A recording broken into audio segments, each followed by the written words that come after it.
Hello everyone, welcome to our YouTube channel. Let's prepare for JKSSB exams. आज हम करेंगे जो आपका वुमेन सुपरवाइज़र का एग्ज़ाम है उसका टॉपिक हम पहले कर रहे थे वुमेन राइट्स, जिसमें आपने पहले उसके कॉन्स्टिट्यूशनल प्रोविज़न पढ़े थे, जिसमें आपने आज डिफरेंट आर्टिकल पढ़े थे जो कि वुमेन राइट की बात करते हैं। आज हम पढ़ेंगे वुमेन लेजिस्लेशन। ठीक है, इसमें हम पढ़ेंगे कौन कौन से एक्ट बने हैं औरतों के हक के रिलेटेड। ठीक है, उनके हक जो कि उनको हक दिलाते हैं। पहले आपका आता है मैटरनिटी बेनिफिट एक्ट 1961। अब ये जो एक्ट था इसका एम क्या था? इसका एम था कि regulate employment of women employees all over the country. मतलब पूरे देश भर में औरतें जो हैं, जो प्रेग्नेंट हैं या जिनके बच्चे होने वाले हैं, जो हो चुके हैं या फिर जिनके हैं, वो क्या कर सके, जॉब कर सके। ठीक है, और अगर बात पूछी जाती है आपको एग्ज़ाम में कि टाइम पीरियड जो रहता है वो कितना रहता है, जो आपको मैटरनिटी बेनिफिट्स मिलते हैं उसका टाइम कितना रहता है, कितने देर तक मिलते हैं, तो मैक्सिमम आपको 12 वीक तक मिलते हैं। 12 वीक होते हैं जो, तब तक उनको मिलते हैं। अब ये जो एक्ट है वो किस किस पे अप्लाई होता है? जी, वो लोग जो फैक्ट्रीज में काम करती हैं, जो औरतें, जो लोग माइंस में काम करती हैं, फिर जो आपके प्लांटेशन कहीं कहीं पे प्लांट लगे होते हैं, प्लांट वो वाले नहीं, वो दूसरे से अलग अलग प्लांट लगे होते हैं, कहीं पे फैक्ट्री वगैरह लगी होती है, कहीं पे जैसे फॉर एग्जांपल कुछ वो बनता है, ये पॉलीथीन बनते हैं आपके, या फिर आइसक्रीम बनती है, आइसक्रीम का प्लांट हो गया, डिफरेंट जो प्लांट होते लगे होते हैं, वहाँ पे काम करती हैं। या फिर शॉप्स पे काम करती हैं। कौन सी शॉप्स पे? यहाँ पे क्या होता है कि वेयर 10 और मोर पर्सन आर एम्प्लॉयड, जहाँ पे 10 या 10 से ज़्यादा लोग काम करते हो, उन औरतों के ये जो है वो इस ये जो मतलब एक्ट है इसका बेनिफिट वो औरतें ले सकती हैं। अब आती है बात, ये आपको सब पता होना चाहिए क्योंकि आप स्पेशली अगर आप सुपरवाइज़र बनने जा रहे हो या फिर आप कोई भी, आप लड़की हो या औरत हो, कुछ भी, तो आपको पहले आपके हक पता होने चाहिए। क्योंकि आपको कहीं पे भी, चाहे प्राइवेट सेक्टर में जॉब करनी है, चाहे गवर्नमेंट सेक्टर में जॉब करनी है, जब आपके अपने हक का पता होगा तो आपका मिसयूज़ कोई नहीं कर पाएगा। आप जहाँ पे आपका हक बनता होगा वहाँ पे ले पाओगे। ठीक है, तो अब आती है बात कैश बेनिफिट्स की। क्या क्या कैश बेनिफिट्स मिलते हैं? अब जब एक वुमेन जो होती है वो प्रेग्नेंट होती है या फिर उसको मतलब उसकी डिलीवरी होती है, तो उस टाइम पे उसको क्या मिलता है? Leave with average pay for 6 week before and 6 week after the delivery. मतलब जब उसकी डिलीवरी होने वाली होती है ना, ये कब की बात है? जब औरत की डिलीवरी होने वाली होती है। ठीक है, मतलब उसका 6 जो वीक होते हैं, उसकी डिलीवरी से 6 वीक पहले और 6 वीक बाद की जो सैलरी होती है उसको वो मिलेगी और लीव भी मिलेगी। फिर जो सेक्शन 8 है वो क्या बोलती है? अमेंडमेंट ऑन, ये कब हुई थी? 15 तारीख चौथा महीना 2008 में हुई थी। इसमें किसकी बात की गई थी कि मेडिकल बोनस मिलेगा, एटलीस्ट 1000 रुपया मिलेगा। ठीक है, और आगे खर्चे पे डिपेंड करता है कितना खर्चा होता है। फिर 20,000 तक आप जो है मेडिकल बोनस आपको मिल सकता है। कौन देगा? जो आपका बॉस होगा कंपनी का।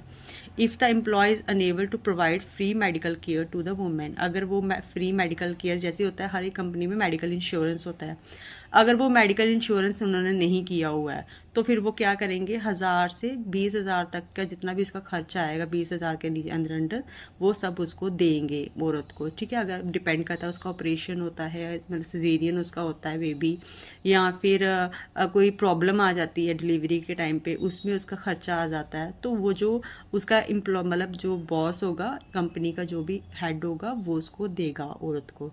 देन आपका है यहाँ पे सेक्शन 8 बोल रही थी कि उनको डिलीवरी के टाइम पे 6 वीक पहले और 6 वीक डिलीवरी के बाद की जो सैलरी होगी वो दी जाएगी, लीव भी। यहाँ पे सेक्शन 10 बोलती है कि एडिशनल लीव दी जाएगी अगर उनकी प्रेगनेंसी के टाइम पे या फिर उनका जब डिलीवरी होती है उस टाइम पे अगर वो बीमार हो जाते हैं, या फिर उनके डिलीवरी में कोई प्रॉब्लम आती है, या उनको मिसकैरेज हो जाता है, या बेबी जो है वो प्री मैच्योर पैदा होता है, तो उस टाइम पर उनको ज़्यादा छुट्टी दी जाएगी और 1 महीने तक की सैलरी भी दी जाएगी। कौन बोलती है? हमारी सेक्शन 10 बोलती है। देन आपका आता है सेक्शन 9। अब सेक्शन 9 क्या बोलता है कि इन केस ऑफ मिसकैरेज, अगर किसी औरत का अनफॉर्चुनेटली मिसकैरेज हो जाता है तो उसको क्या होगा, 6 वीक की लीव मिलेगी और उसको कम से कम सैलरी दी जाएगी। और कब दी जाएगी ये जो लीव और सैलरी कब होगी, जब उसका मिसकैरेज होता है उस दिन से लेके उसके जो मतलब कि 6 वीक उसके बाद के बनते हैं उसको इतने दिन क्या दी जाएगी, लीव दी जाएगी 6 वीक की, मतलब 6 हफ्तों के लिए उसको छुट्टी मिलेगी ताकि वो रेस्ट कर सके और थोड़ा वो जो मतलब डिप्रेशन होगा उस चीज़ से बाहर आ सके, फिर से रिकवर हो सके। और दूसरा ये वो उसको सैलरी मिलेगी कम से कम। फिर सेक्शन जो हमारी 7 है वो क्या बोलती है, benefit in case of death of the pregnant employ. अब जो भाई एक औरत है अगर वो प्रेग्नेंट है तो रब ना करे किसी औरत के साथ ऐसा हो, बट अगर उसकी डेथ हो जाती है डिलीवरी के टाइम पे या फिर ऐसी उसकी डेथ हो जाती है, वो एम्प्लॉय है वहाँ की किसी भी फैक्ट्री की या फिर शॉप की, तो इस केस में क्या होगा, जो maternity benefit shall be paid only for the days. ठीक है, मतलब जिस दिन जब तक उसने मतलब उसकी डेथ होगी ना, तो up to and including the day of death, मतलब इन्होंने बोला है कि जब तब तक जैसे वो मतलब उसने बच्चा हुआ उसके घर, उसकी डेथ होगी उस टाइम से लेके जैसे उसका बच्चा होने वाला है, जैसे वो 6 वीक पहले वो ले रहे हैं और जब उसकी डेथ होगी उस टाइम के बीच बीच का जितने भी पैसे होंगे, सैलरी होगी वो मिलेगी। ठीक है, और employer should pay such benefit और amount to the person nominated. अब ये पैसे मिलेंगे किसको, जो औरत ने जिसको नॉमिनेट किया होगा। ठीक है, ये सैलरी जब औरत की डेथ होगी तो उसके जो बेनिफिट्स होंगे, जिसको भी उसने नॉमिनेट किया होगा, नॉमिनेशन में रखा होगा, अपने बेटे को, बेटी को, पति को, किसी को भी रखा होगा, उसको मिलेगी ये पैसे। ठीक है, फिर बोलते हैं कि अगर उस औरत का कोई भी नॉमिनी उसने रखा ही नहीं है, ठीक है, तो ऐसे केस में क्या होगा, जो लीगल रिप्रेजेंटेटिव होगा उसका कोई भी, जो उसको टेक केयर करता होगा, मम्मी पापा कुछ भी उसके जो होंगे उनको मिलेगा। ठीक है, जो भी उसका टेक केयर कर रहे हैं उस टाइम। फिर अभी बोला है ऑफेंस पेनल्टीज ऑन एम्प्लॉयर, अगर कोई गलती करता है एम्प्लॉयर तो उसको क्या सज़ा मिलती है, क्या पेनल्टी भरनी पड़ सकती है। The act also imposes punishment penalty if any employ fail to pay maternity benefit to an eligible women और discharges on the dismiss the woman during or account of her absence from work. ठीक है, अब बोला है कि अगर कोई इंसान जो बॉस है, जो हेड है कंपनी का, वो क्या है, वो मना कर देता है पैसे देने से, या फिर वो नहीं पैसे दे रहा है एक औरत को, अगर उसका मिसकैरेज हो गया, जो उसका बेबी हुआ है, या फिर मतलब वो जब डिस्चार्ज हुई है उसके बाद उस जो उसका खर्चा आया उस तब तक डिस्चार्ज होने तक का, वो सब उसे पैसे नहीं दे रहा है, मेडिसिन के या जो उसके ऑपरेशन वगैरह हुआ है उसके नहीं दे रहा है, तो ऐसे में क्या होगा, उस जो एम्प्लॉयर होगा उसको पनिशमेंट मिलेगी, उसको सज़ा मिलेगी। Maternity and the paternity benefits provision for government employ, पहले हमने किसके लिए पढ़े, जो प्राइवेट फैक्ट्रीज वगैरह में काम करते हैं। ठीक है, शॉप वगैरह में काम करते हैं, कहीं प्लांट में काम करते हैं। अभी हम किसकी बात करेंगे, जो लोग गवर्नमेंट एम्प्लॉय है उनके लिए क्या प्रोविज़न है, क्या रूल रेगुलेशंस हैं, क्या उनके लिए फैसिलिटीज़ दी जाती हैं उनको।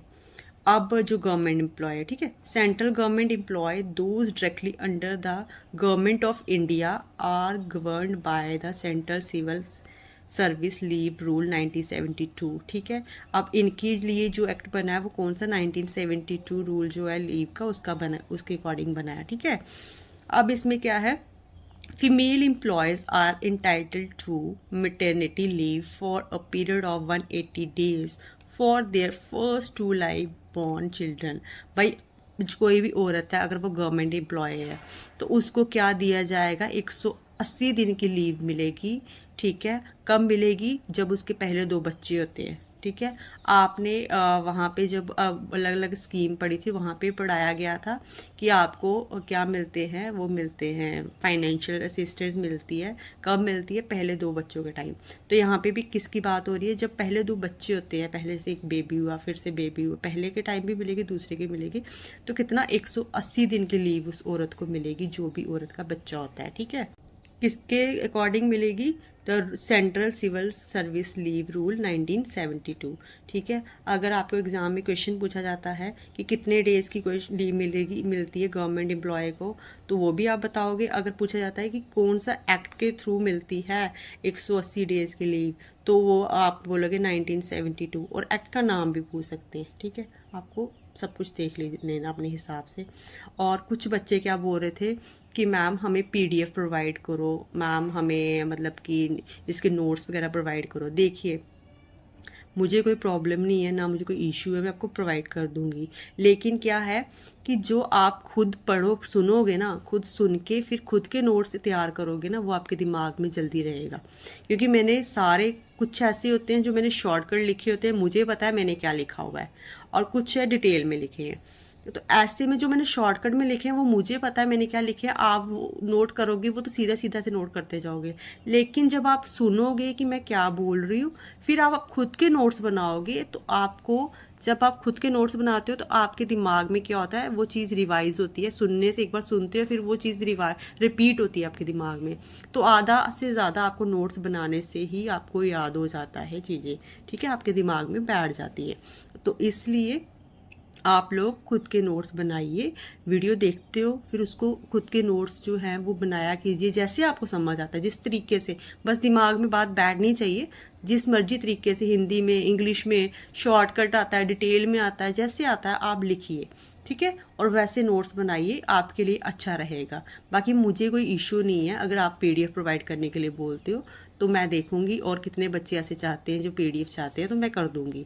अदरवाइज़ आपके लिए यही बेस्ट रहेगा कि आप खुद जो है नोट्स अपने तैयार कीजिए, यहाँ से सुन सुन के खुद सुनिए, खुद के दिमाग से देखिए कि आपको कैसे समझ आता है, हिंदी में, इंग्लिश में, उर्दू में, जैसे आपको समझ आता है। और आपको डिटेल में अगर समझ आता है तो डिटेल में नोट कीजिए। अगर आपको शॉर्टकट समझ आता है तो आप क्या कीजिए, शॉर्टकट अपने तरीके से लिख लीजिए, आपको जल्दी याद रहेगा। ठीक है, नेक्स्ट अभी हम पढ़ते हैं आगे। अब बोलते हैं कि during maternity leave employees will be paid equal to paid drawn by them immediately. जैसे ही कोई बंदा लीव के लिए अप्लाई करती है, कोई औरत, तो उसको वो जो उसकी फाइनेंशियल असिस्टेंस होगी उसी टाइम दी जाएगी उसको। मतलब कि वेट नहीं करवाया जाएगा, क्योंकि उसी टाइम उसको ज़रूरत है ना पैसे की। जब उसको डॉक्टर्स को देने हैं या उसको अपना मेडिसिन लेनी है तो उसको उसी टाइम दे दिए जाएंगे। ठीक है, फिर आपकी आता है चाइल्ड केयर लीव। इसके बारे में थोड़ा पढ़ लीजिए। जो आपका 6 सेंट्रल पे कमीशन है, ठीक है, वो क्या रिकमेंड करता है टू द गवर्नमेंट की government policy to keep women fulfil family responsibilities. मतलब औरतों को क्या, अगर वो जॉब कर रही हैं तो उनको फैमिली की रिस्पॉन्सिबिलिटीज़ भी पूरी करने दी जाए। फिर चाइल्ड केयर लीव जो है वो, उसके बारे में थोड़ा पढ़ो कि child care leave was granted to women employ of the central government. अब कब मिलती है, किनको मिलती है? जिनका हैविंग माइनर चिल्ड्रन, जिनके बच्चे छोटे हैं या फिर 18 साल से छोटे हैं। ठीक है, कितनी मिलती है? जिनके बच्चे या तो बिल्कुल छोटे हैं, जैसे जन्म लिया हुआ है, छोटे छोटे 1 साल 2 साल ऐसे हैं, उनको मिलेगी। या फिर जिनके बच्चे 18 साल की उम्र से कम है उनको मिलती है। और जैसे उन्होंने बोला है कि उनको कितनी, मतलब कितने देर की छुट्टी मिलती है, तो आपको मिलती है 2 साल की उनको छुट्टी ले सकते हैं। ठीक है, पूरी नौकरी में वो 2 साल की छुट्टी ले सकते हैं। और जिसमें क्या है 730 डेज आते हैं उनके। ठीक है, फिर time period of child leave that women can take. ठीक है, अब मेरे ये देख लीजिए यहाँ पे क्या बताया, ड्यूरिंग हर एंटायर सर्विस। अब वो ले कब सकती है, पूरी नौकरी के दौरान वो कभी भी छुट्टी ले सकती है, जब उसको क्या है, बच्चों के मतलब वो है, जो जन्म ले रही है, जहाँ उसको पालना है, उसको टेक केयर करना है, लुक आफ्टर करना है, कुछ भी करना है उसको, उस टाइम पे वो ले सकती है। फिर उसके बाद है for taking care of up to 2 children. अगर उसने बच्चों का ध्यान रखना है, जब बच्चों को पालना है, उस टाइम उसको लग रहा है कि मेरे बच्चों को माँ की ज़्यादा ज़रूरत है, तो उस लिए वो छुट्टी ले सकती है। फिर जहाँ फिर उसने क्या है, जब बच्चों के पेपर हैं उसके, या फिर बच्चे बीमार हैं उसके, तो वो छुट्टी ले सकती है। कौन ले सकती है? जो सेंट्रल गवर्नमेंट की एम्प्लॉय है। अब जो पहले पढ़ा था वो किसका था? जो प्राइवेट सेक्टर में काम करते हैं। ये किसका है? गवर्नमेंट वालों का। अब देख लीजिए, अगर आप प्राइवेट में काम करते हैं फिर भी अगर आपके मतलब आपके राइट्स क्या है आपको पता होना चाहिए। अगर आप गवर्नमेंट जॉब की तैयारी करें, आगे जाके आपको गवर्नमेंट जॉब मिलती है, तो आपको उसका भी पता होना चाहिए कि आपकी जॉब क्या है। अब देखिए यहाँ पे कि पहले तो मैंने आपको बोला 2 साल की ले सकती है, लेकिन टोटल कितनी ले सकती है अगर वो पेड लीव को मिला के वो कितनी ले सकती है, टोटल 3 साल की छुट्टी ले सकती है औरत। और कब ले सकती है, जब उसके पहले 2 बच्चे होंगे उस टाइम ले सकती है, उसके बाद मतलब और बच्चे पैदा करेगी तो उसका वो नहीं बोलते, पहले 2 बच्चों के टाइम। और जो बोलते चाइल्ड केयर लीव है वो क्या है, सेम है, अर्न लीव की तरह वो सेम है, ठीक है। तो आज हम इतना ही करेंगे। आपके और भी एक्ट हैं जो कि आपके इससे रिलेटेड हैं, वुमेन राइट से रिलेटेड हैं, वो हम कल करेंगे। तो आप प्लीज़ वीडियो को शेयर कीजिएगा, लाइक कीजिएगा, सब्सक्राइब कीजिएगा। अब क्योंकि अभी और कंटिन्यू करेंगे, वीडियो काफ़ी लंबी हो जाएगी, इसलिए वो हम कल डिस्कस करेंगे। Thank you.